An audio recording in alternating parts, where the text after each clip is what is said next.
misinformation is rife during the global COVID-19 pandemic. US Secretary of State Mike Pompeo has accused several countries, including Russia, of spreading false information about the pandemic. Russia, Iran, and China are going through a sophisticated disinformation campaign. I would say the greatest challenge journalism has faced worldwide since the Iraq War.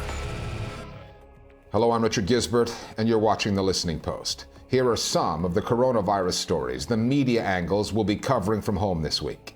For some governments, the battle against COVID-19 is being fought on multiple fronts: medical, informational, and ideological. We'll look at the history of misinformation in the coverage of viral pandemics by taking you back more than a century to the story of the Spanish flu. Plus, filmmakers in isolation. An animator goes dark. As they've been isolating their populations to keep the coronavirus contained, some powerful governments are simultaneously waging a worldwide war of perceptions, laying out how the pandemic happened, where the responsibilities lie, and which country should lead the fight against it. China is out to shift the narrative from its initially slow response, the way its censors kept a lid on the story, to the collective effort since then to bring down the infection rate.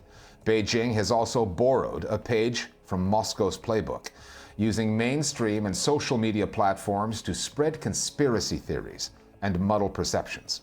In Washington, a campaign to brand COVID-19 the Chinese virus is being led by the man at the top, President Donald Trump. This story has grown into a debate about competing ideologies, a global one, played out through the media, of what the world will look like once the pandemic is over, and which political system, which superpower will be best placed to lead. Our starting point this week is the geopolitical battle over narratives around COVID-19. Three media superpowers are waging an information war over the coronavirus. The American version of the story, COVID-19, is the Wuhan virus. It is Chinese in origin. The government there failed to act quickly enough, and the blame for the pandemic lies solely at China's door. I talk about the Chinese virus, and I mean it. That's where it came from. Beijing's counter-narrative: Americans may have planted the virus in Wuhan. No one really knows. Moscow, meanwhile, is taking a back seat, while allowing its media apparatus to amplify theories, including conspiracy theories, that pit Washington and the West against Beijing. Sitting in the middle of it all, the United Nations, where the Secretary General is playing UN peacekeeper. Our common enemy is a virus, but our enemy is also a growing surge of misinformation. So to overcome this virus, we need to urgently promote facts and science, and we also need to promote hope and solidarity over despair and division. The UN Secretary General has called out misinformation surrounding coronavirus as a global threat, and I absolutely agree. When any government makes a bold proclamation about the origin of the virus or who's really to blame, they should be required to back up their allegations. And those allegations should be judged, not just by a friendly media, but by people who will be necessarily critical. We're at a point of extreme danger regarding misinformation and rising international tensions amid a global pandemic. This is more a case study of how the modern information environment works. But generally speaking, it's not being created by Moscow, it's not being created by China, it's being created by humanity as a whole. There are now no more gatekeepers, there are no more people who can control it. Anyone who has a blog, a Twitter feed, an Instagram feed, is a media outlet in their own right. What this means is all kinds of eye-catching nonsense emerges. The issue is how, in a way, this is curated and controlled. Of the countries with global media empires, China exerts the most top-down information control. That was painfully and lethally evident in the early days of the outbreak, when Chinese news outlets, fearful of the censors, downplayed the severity of the outbreak in Wuhan, rather than telling the real story. The rules of domestic reporting have been loosened since. Now the narrative is about unity, the collective effort to flatten the curve, and as always, the leadership of President Xi Jinping. 危难中的守护相帮，真实的武汉时刻。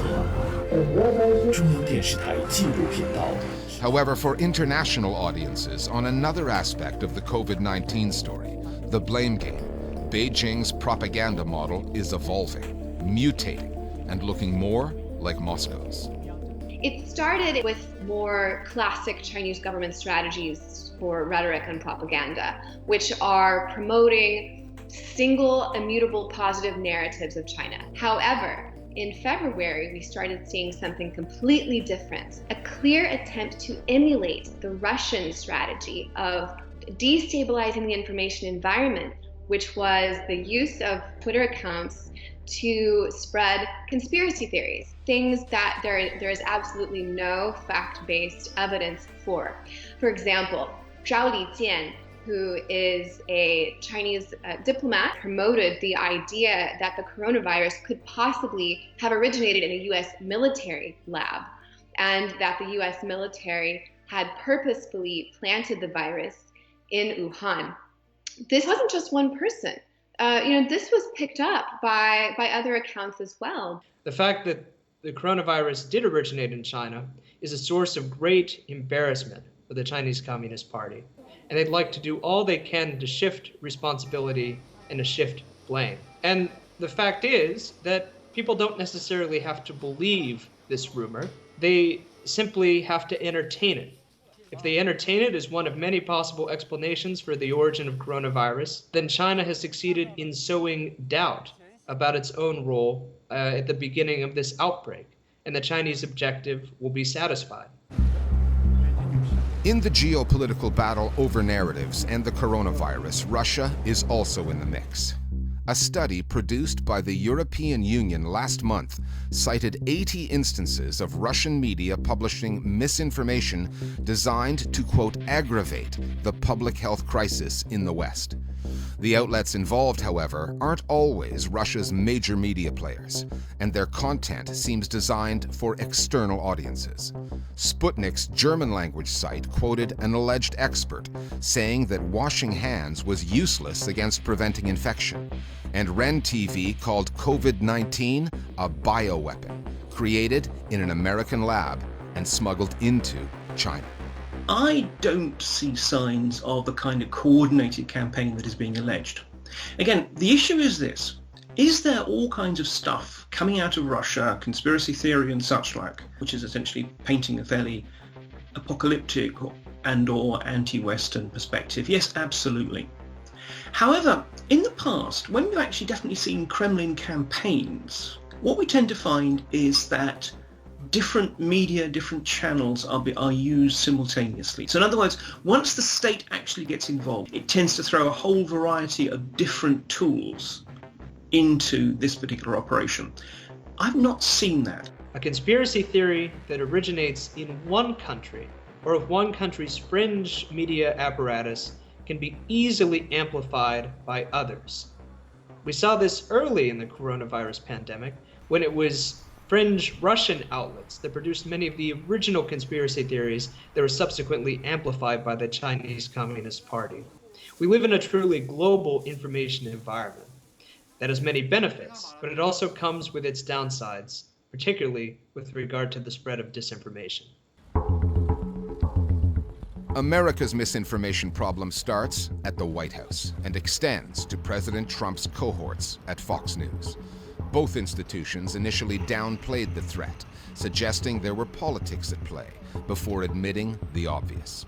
Another American institution, the New York Times, examined the foreign disinformation story this past week, relying heavily, as the Times is wont to do, on unnamed U.S. intelligence officials and diplomats. The Times reported that both China and Russia are out to undermine their shared adversary, the U.S., rather than addressing public criticism of their own problems, which is precisely what the Trump administration tends to do when questioned on the U.S.'s slow response to the pandemic. Didn't the United States as a whole get off to a late start? Well, the reality is that we could have been better off if China had been more forthcoming. The United States, China, and Russia have all had clear and evident failures in their response to the COVID-19 pandemic.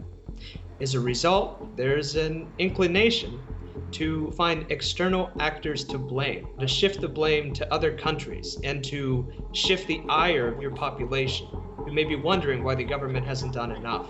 And that really accounts for why we see such a perceptual battle now unfolding. The important thing to keep in mind is the geopolitical backdrop upon which the coronavirus landed. The past 3 to 4 years, what we've seen is the rise of revisionist powers who are looking to change the balance of power. And these countries are all deeply conscious of the fact that what they're doing will be perceived through a geopolitical lens.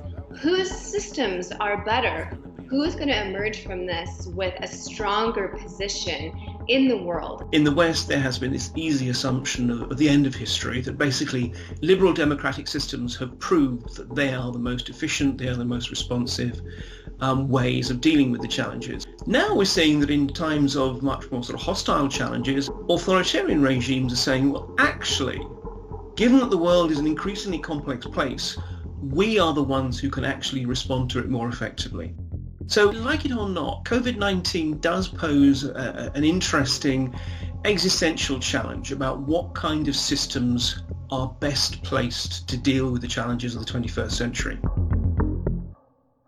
We're discussing other aspects of the coverage of the coronavirus story that are on our radar with one of our producers, Flo Phillips. Flo, misinformation is an issue in so many countries. You've got some examples of some of the legal steps, including some quite concerning ones, that governments have taken in order to tackle that misinformation. That's right, Richard. I want to start by giving you a few examples of some of the bits of legislation that we've seen enacted over the past couple of weeks. Russia has just passed a law saying that anybody spreading false information about the virus could end up with up to 5 years in jail. In Uzbekistan, that same offence could land you with a $10,000 fine. And in Zimbabwe, you're looking at up to 20 years in jail for any fake news about the pandemic or indeed about the government lockdown there.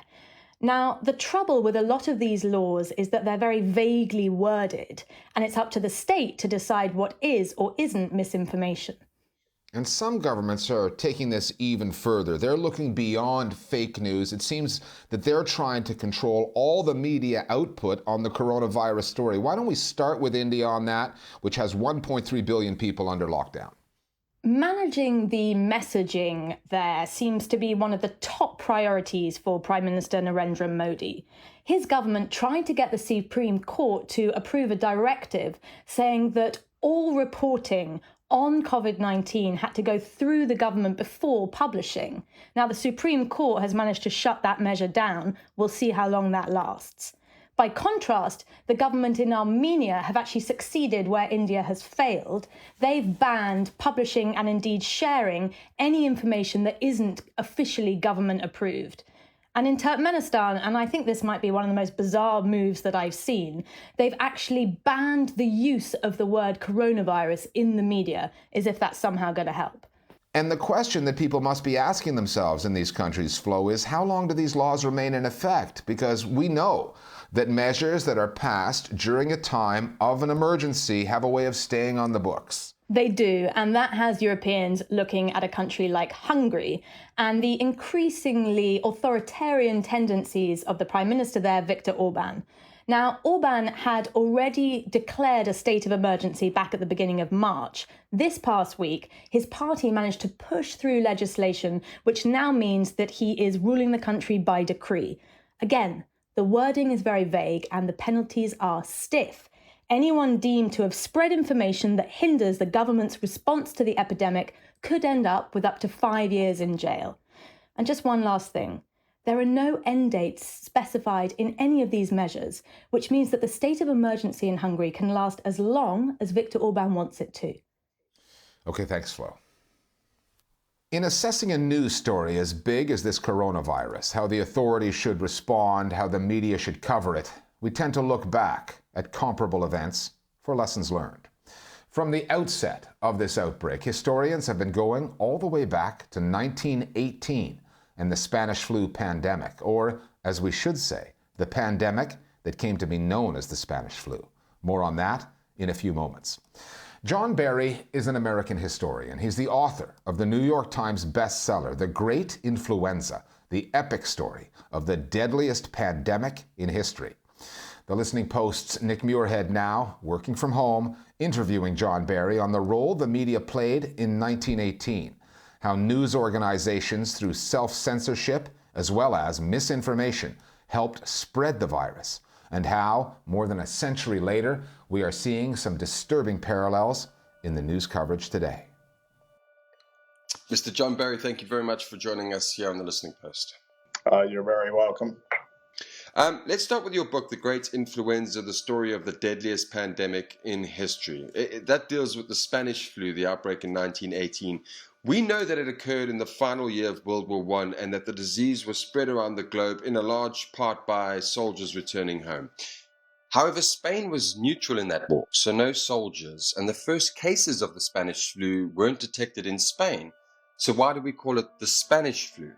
Most of the rest of the Western countries were at war. Those in Europe outright censored the press. The U.S., there was more self-censorship, but the same impact. And in the spring of 1918, which actually was a pretty mild wave, a lot of people in Spain got sick. They were writing about it in Spain since they weren't censored.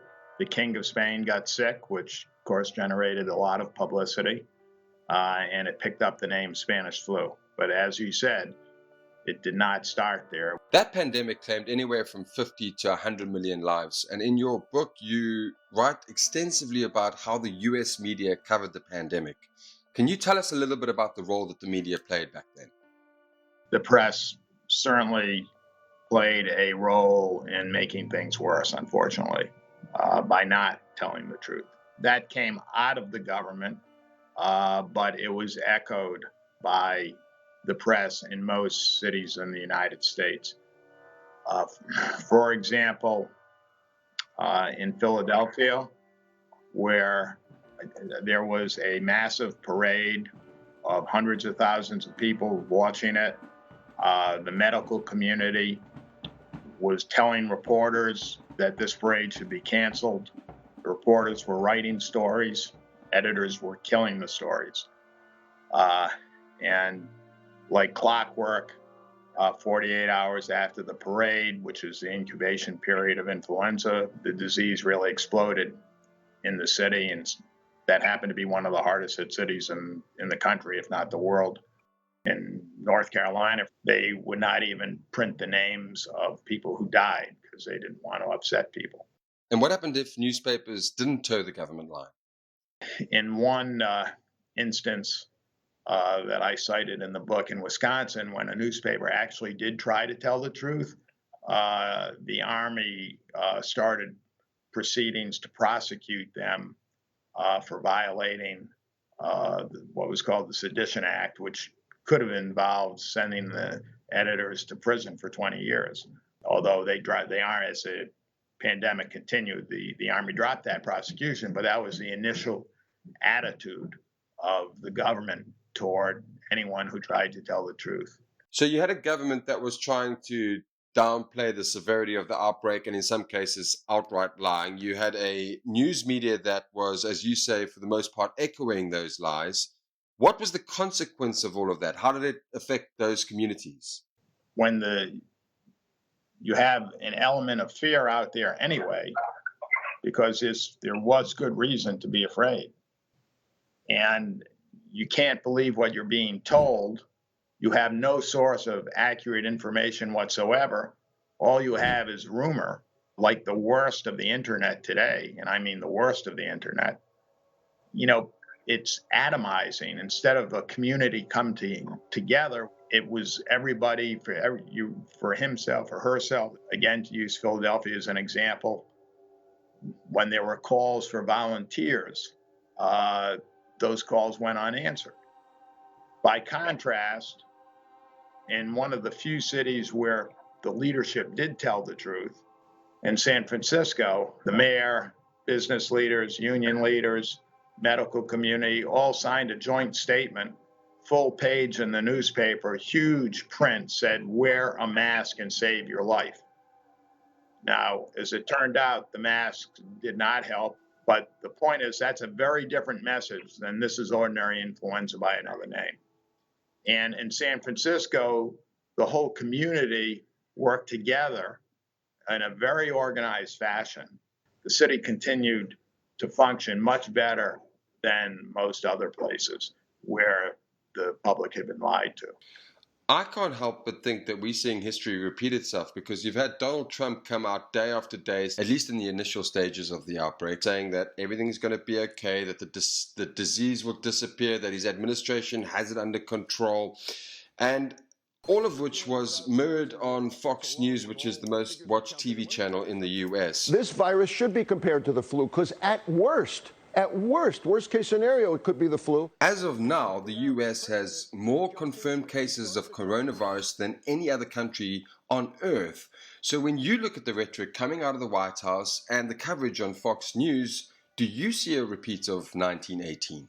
It's quite possible they, for one reason or other, wanted to believe the best, and they were just overly optimistic or whatever.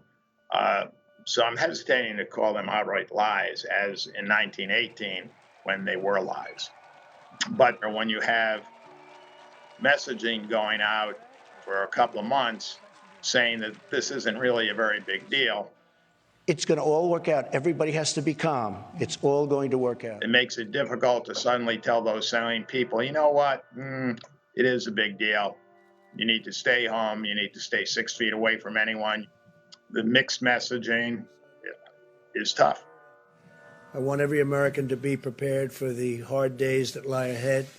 Telling the truth bluntly and transparently, letting people know what they can expect as truthfully as we know it, will only help us deal with it.